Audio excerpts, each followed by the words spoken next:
லக்ஷ்மி அம்மா மருமக மீனா மீன் வறுவல் வியாபாரம் பண்ணிட்டு வந்தா.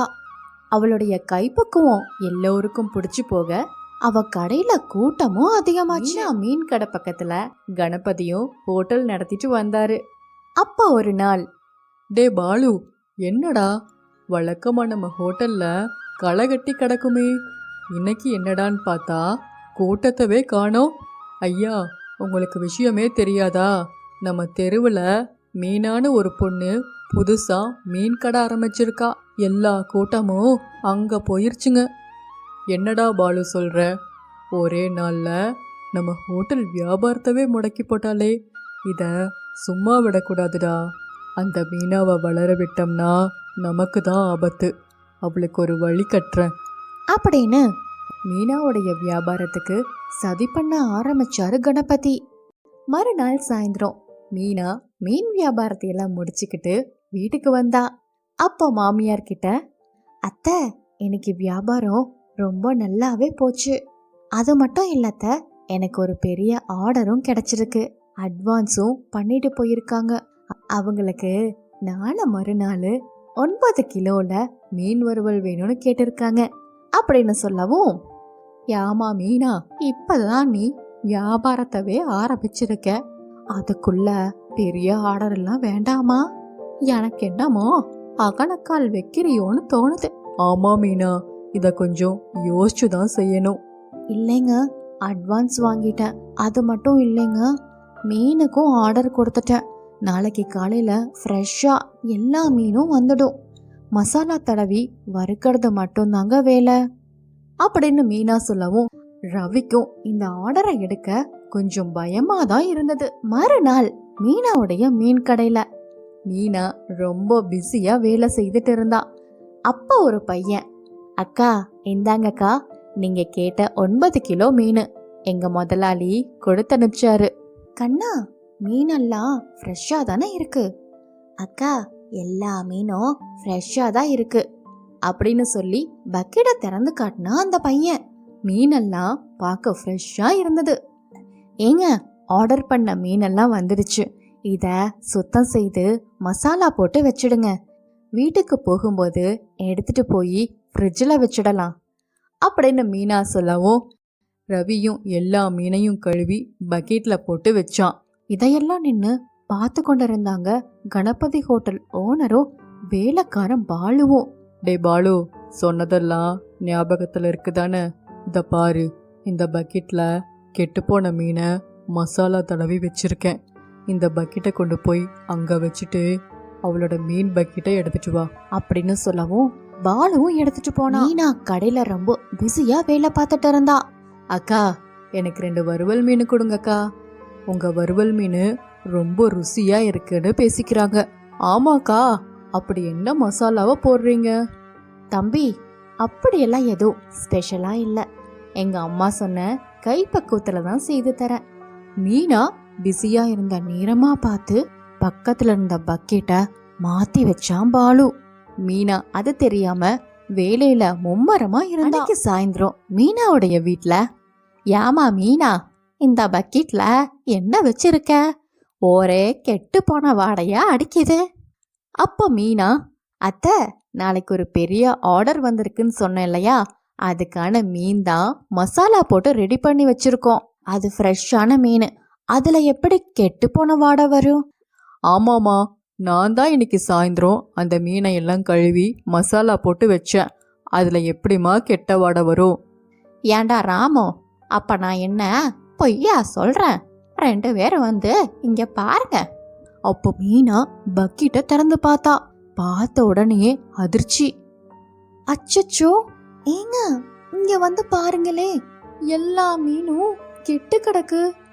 ஆமா, இது எப்படிங்க நடந்தது? ஐயோ, எனக்கு ஒண்ணுமே புரியலையே. நாளைக்கு ஆர்டர் கொடுத்தவங்க வந்து கேட்டாங்கன்னா என்னங்க பதில் சொல்றது? மீனா, அம்மா அப்பாவே சொன்னாங்க, இந்த மாதிரி பெரிய ஆர்டர் எல்லாம் எடுக்க வேண்டாம், சில்லற வியாபாரமே பண்ணலான்னு. ஏங்க, அத பத்தி பேச இப்ப நேரம் இல்ல. இது யாரு பண்ண சதின்னு அப்புறமா பாத்துக்கலாம். முதல்ல விடிஞ்சதும் மீன் கடைக்கு போய் மீனெல்லாம் வாங்கிட்டு வாங்க. விலை ஜாஸ்தியா இருந்தாலும் பரவாயில்லைங்க, எப்படியாவது நம்ம இந்த ஆர்டரை முடிச்சே ஆகணும். மீனா, அதிக விலையில மீனை வாங்கினா நமக்கு எப்படி லாபம் வரும்? நஷ்டத்துல தான் வந்து முடியும். ஏங்க, நஷ்டம் எல்லாம் பெருசா வராதுங்க. நம்ம லாபத்தை குறைச்சு வறுத்த மீனை விற்கலாம்.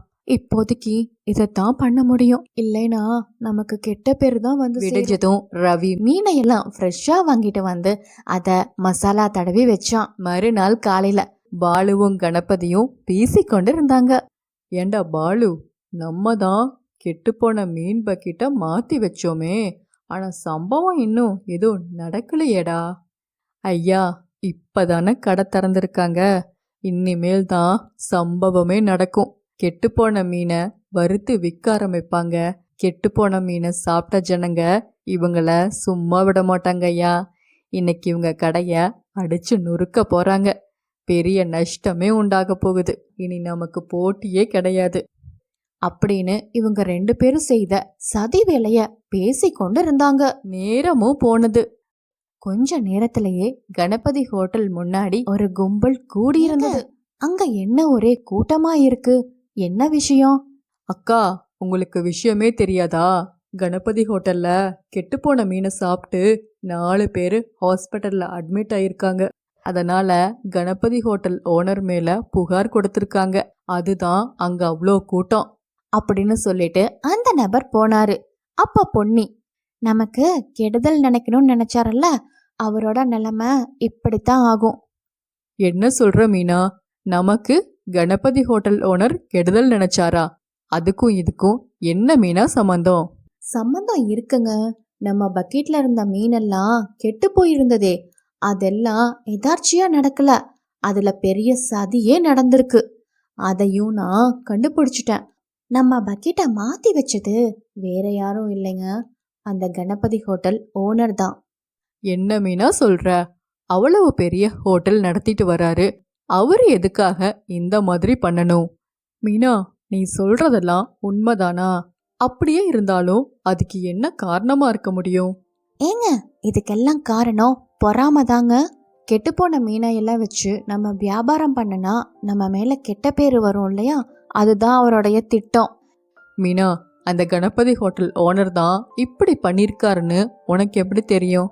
ஏங்க, அதுக்கும் என்கிட்ட ஆதாரம் இருக்கு. அந்த பக்கெட்ல கணபதி ஹோட்டல்னு பேரு அச்சடிச்சிருந்தது. அது மட்டும் இல்லைங்க, மீனு கூட மாறி இருந்தது. இதுல இருந்தே தெரியலையா? அது சரி மீனா, நம்ம கிட்ட இருந்து எடுத்துட்டு போனதெல்லாம் நல்ல மீன் தானே, அத சாப்பிட்டு ஜனங்க ஏன் புகார் கொடுத்தாங்க? அத்தை, அதுதான் கடவுள் கொடுத்த தண்டனை. இது எதிர்பாராம அந்த ஹோட்டல் ஓனருக்கே நடந்தது. எப்படியா இந்த பிரச்சனையில இருந்து கடவுள் காப்பாத்திட்டாரு அப்படின்னு சொல்லவும், அத்தை, எப்பவுமே நேர்மை தான் ஜெயிக்கும்.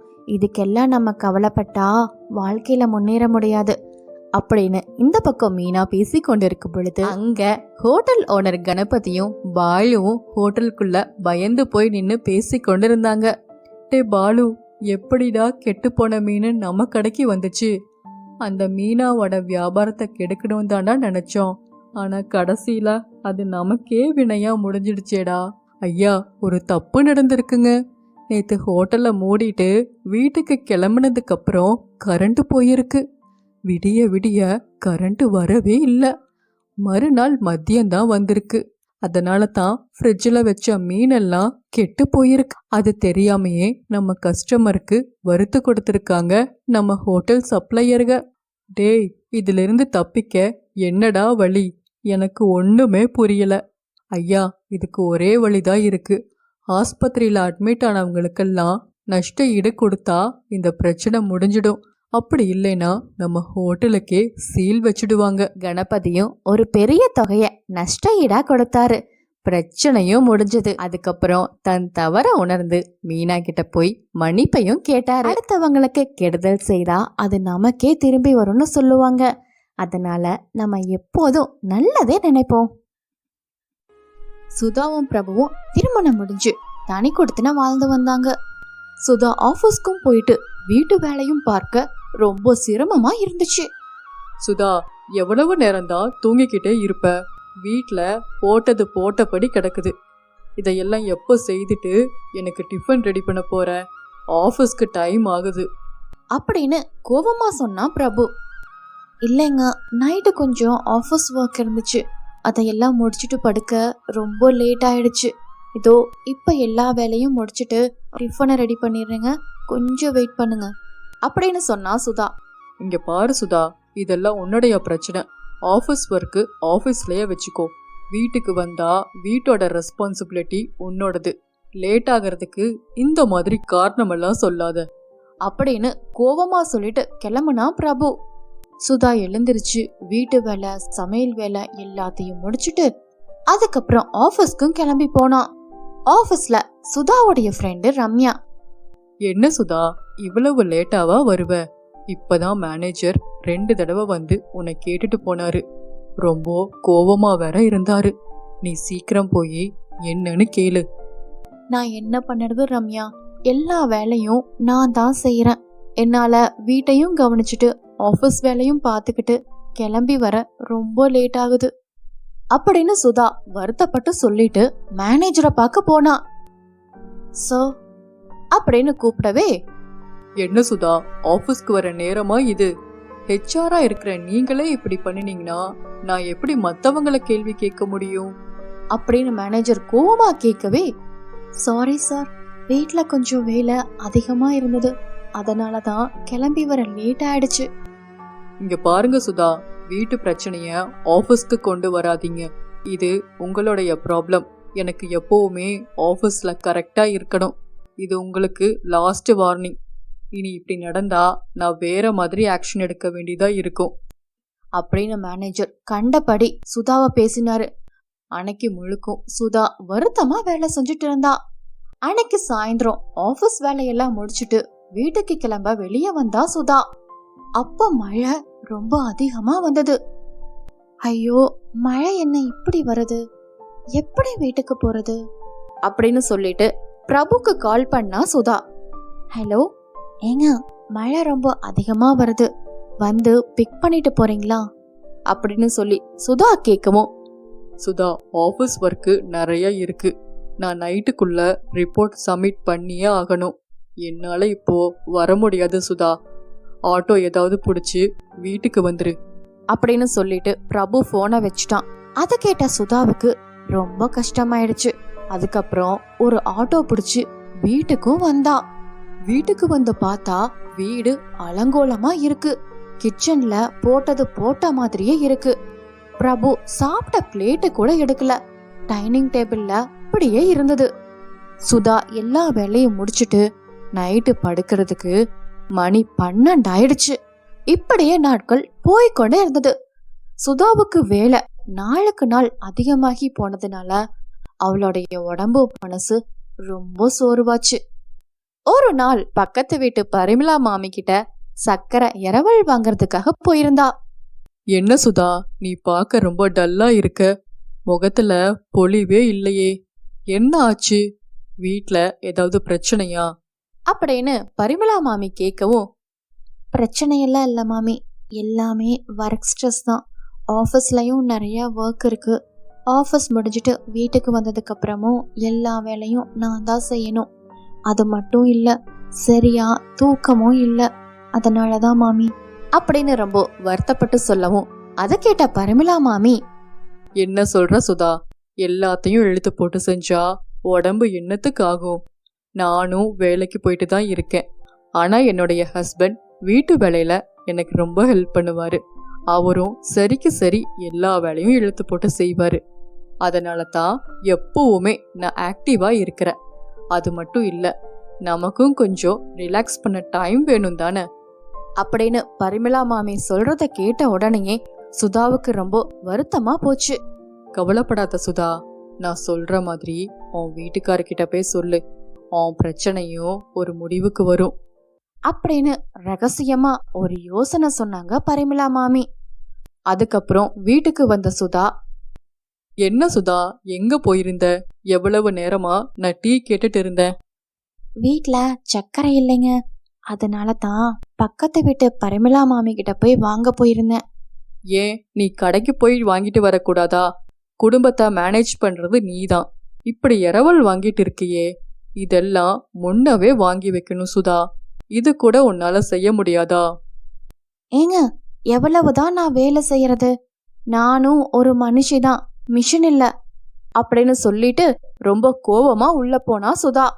அன்னைக்கு நைட்டு 2 பேரும் டைனிங் டேபிள்ல சாப்பிடலான்னு உட்கார்ந்தாங்க. அப்ப பிரபு முதல் வாய் எடுத்து வைத்த உடனேயே, என்ன சுதா இது, சாப்பாட்டுல உப்பே இல்ல, என்ன சமைக்கிற?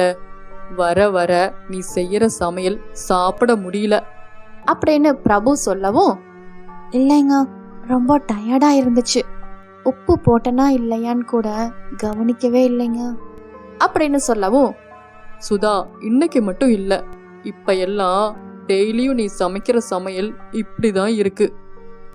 சாரிங்க, கொஞ்சம் பொறுமையா இருங்க, வேற ஏதாவது செய்து நான் எடுத்துட்டு வரேன் அப்படின்னு சுதா சொல்லவும், எனக்கு பசியே போயிடுச்சு, நான் போய் தூங்க போறேன் அப்படின்னு கோவமா சொல்லிட்டு தூங்குறதுக்காக போனா. மறுநாள் வீட்ல சுதா சமைச்சு கொண்டு இருந்தா. அப்ப பிரபு, சுதா ஆபீஸ்ல இருந்து 2 ஃப்ரெண்டை இன்வைட் பண்ணிருக்கேன், அதனால இன்னைக்கு லஞ்ச் கொஞ்சம் ஸ்பெஷலா செய்துடு அப்படின்னு பிரபு சொல்லவும், என்னங்க, இன்னைக்கு சண்டே, இன்னைக்கு ஒரு நாள் கூட ரெஸ்ட் இல்லையா? இன்னைக்கும் எனக்கு வேலை வச்சா எப்படி? என்ன சுதா நீ, ரொம்ப நாளைக்கு அப்புறம் நாங்கெல்லாம் சந்திக்க போறோம், அதனால தான் வீட்டுக்கே வர சொன்னேன். ஏங்க, அதுக்கு நீங்க ஏதாவது ரெஸ்டாரண்ட்ல மீட் பண்ண வேண்டியது தானே? இன்னைக்கு ஒரு நாளாவது எனக்கு ரெஸ்ட் கிடைக்கும்ல அப்படின்னு 2 பேரும் வாக்குவாதம் பண்ணி கொண்டு இருந்தாங்க. அப்படியே சுதாவுக்கு வேலை பளு அதிகமாகுது தவிர குறையவே இல்ல. நாட்கள் ஓடிக்கொண்டு இருந்துச்சு. ஒரு நாள் பார்க்கல. என்ன சுதா, ஏதோ பேசணும்னு சொல்லி காலையிலேயே வாக்கிங் போலான்னு சொன்னேன், வாக்கிங்கும் போய் முடிச்சாச்சு. என்ன பேசணும்? எதுவா இருந்தாலும் வீட்லயே பேசியிருக்கலாமே. ஏங்க, வீட்ல எப்பொழுதுமே லேப்டாப்பை வச்சுட்டு உட்காந்துக்கிட்டு இருக்கீங்க. அப்படி இல்லைன்னா போன்ல பேச ஆரம்பிச்சிங்கன்னா மணி கணக்காகுது, வைக்கிறதே இல்ல. அப்படி இருக்கும் பொழுது வீட்ல பேசுறதுக்கு எங்க நேரம் இருக்கு? அதனால தான் எங்க கூட்டிட்டு வந்தா கொஞ்சம் ஃப்ரீயா பேசலாம்னு நினைச்சேன். சரி சுதா, என்ன விஷயம் சொல்லு. ஏங்க, நான் வேலைய விடலான்னு இருக்கேன். இனிமேல் நம்ம குடும்பத்தை நல்ல விதமா பாத்துக்கலான்னு இருக்கேன். வேலைக்கு போனா உங்களையும் கவனிக்க முடியறதில்ல. அது மட்டும் இல்ல, இப்ப எல்லாம் நமக்குள்ள நிறைய சண்டையும் வருது. அதனால தான் இப்படி ஒரு முடிவு செய்தேன் அப்படின்னு சுதா சொல்லவும், அதை கேட்ட பிரபுவுக்கு ஒரே ஷாக் ஆயிடுச்சு. என்ன சொல்ற சுதா, வேலைய விட போறியா? புரிஞ்சுதான் பேசுறியா? உன் வேலைய நம்பிதான் ஹவுசிங் லோன் போட்டிருக்கோம். மாசம் மாசம் இஎம்ஐ உன் சம்பளத்துல இருந்து தான் போய்கிட்டு இருக்கு. அது உனக்கு ஞாபகம் இருக்கா? ஏங்க, அதெல்லாம் எனக்கு புரியுது. அதை விட நமக்குள்ள இருக்கிற ரிலேஷன்ஷிப் தான் முக்கியம்னு நான் நினைக்கிறேன்.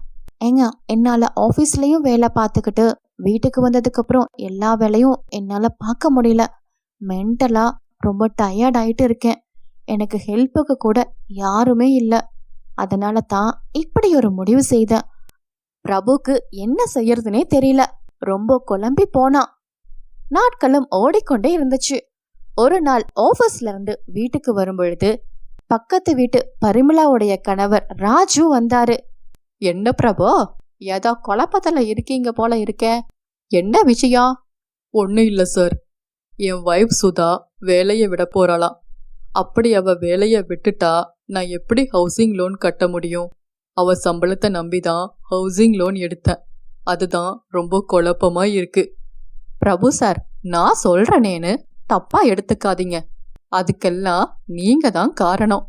உங்க வைஃப் சுதா சம்பாதிக்கிற காசை மட்டும்தான் நீங்க பாத்தீங்க. அவங்க மனச நீங்க பார்க்கல. அவங்க ஆபீஸ்லயும் வேலை பார்த்துக்கிட்டு வீட்டையும் நிர்வாகம் பண்ணிக்கிட்டு வராங்க. அதுக்கு நீங்க அவங்கள பாராட்டணும். அதை விட்டுட்டு அவங்க செய்யறத எல்லாத்தையும் நீங்க குறை சொல்லிக்கிட்டு இருந்தீங்க. அவங்களுக்கு கூட மாட உதவி செய்யணும். அதை செய்யாம நீங்க சுயநலமா நடந்துக்கிட்டீங்க. அதனால தான் உங்களுக்கு இந்த நிலைமை அப்படின்னு ராஜு சொல்லவும், ஆமா சார், நீங்க சொல்றது ரொம்ப கரெக்டு தான். நான் தான் சுதாவை புரிஞ்சுக்காம நடந்துக்கிட்டேன். பாவம், அவளுக்கு நான் ரொம்ப பாரத்தை கொடுத்துட்டேன். இப்ப என்ன சார் பண்றது? பிரபு, உங்களுக்காக எவ்வளவு கஷ்டப்பட்டு வேலை செய்யறாங்க. ஆனா என்னைக்காவது அவங்க ஹெல்த்தை பத்தி நீங்க கவலைப்பட்டு இருக்கீங்களா? சாப்பிட்டையான்னு ஒரு வார்த்தை கேட்டிருக்கீங்களா? உங்க ஒய்ஃபு ஓவரா ஸ்ட்ரெஸ் ஆகி என் ஒய்ஃப் கிட்ட சொல்லி வருத்தப்பட்டு இருக்காங்க அப்படின்னு ராஜு சொல்லவும், அதையெல்லாம் கேட்டுட்டு வீட்டுக்கு வந்த பிரபு, சுதா, என்னை மன்னிச்சிடு. உன்னை நான் சரியா புரிஞ்சுக்கல. உனக்கு ரொம்ப கஷ்டத்தையும் கொடுத்துட்டேன். இனி நீ வேலைக்கு போறதும் போகாம இருக்கிறதும் உன்னோட விருப்பம். நான் எதையும் கட்டாயப்படுத்த மாட்டேன் அப்படின்னு பொறுமையா சொன்னான் பிரபு. ஏங்க, எனக்கு வேலைக்கு போறதெல்லாம் பிரச்சனை இல்லைங்க. ஆனா எனக்கு நீங்க சப்போர்ட்டா இல்லைன்னு தான் ரொம்ப கஷ்டமா இருக்கு. எனக்கு கூட மாட வேலை செய்ய ஒரு வேலைக்காரி இருந்தா போதும் அப்படின்னு சுதா சொல்லவும், சுதா, நீ எனக்காக கஷ்டப்பட்டது போதும். உனக்காக நான் செய்யக்கூடாதா? இனி வீட்டு வேலைய 2 பேரும் பகிர்ந்தே செய்வோம் அப்படின்னு பிரபு சொல்லவும், அதை கேட்ட சுதாவுக்கு ரொம்ப சந்தோஷமா போச்சு. அதுக்கப்புறம் பக்கத்து வீட்டு பரிமளா மாமி வந்தாங்க. என்ன சுதா, நான் சொன்ன ஐடியா எப்படி ஒர்க் அவுட் ஆச்சுன்னு பாத்தியா அப்படின்னு சிரிச்சுக்கிட்டே சொன்னாங்க பரிமளா மாமி. ஆமா மாமி, அன்னைக்கு என் வேலையை விட போறேன்னு உன் புருஷன்கிட்ட போய் சொல்லுன்னு நீங்க சொன்னீங்க. எனக்கு என் பிரச்சனைக்கு ஒரு தீர்வும் கிடைச்சது அப்படின்னு சொல்லி சந்தோஷப்பட்டா சுதா. எல்லா பிரச்சனைக்குமே ஒரு தீர்வு இருக்கு. அது நம்ம தான் கண்டுபிடிச்சு செயல்படுத்தணும்.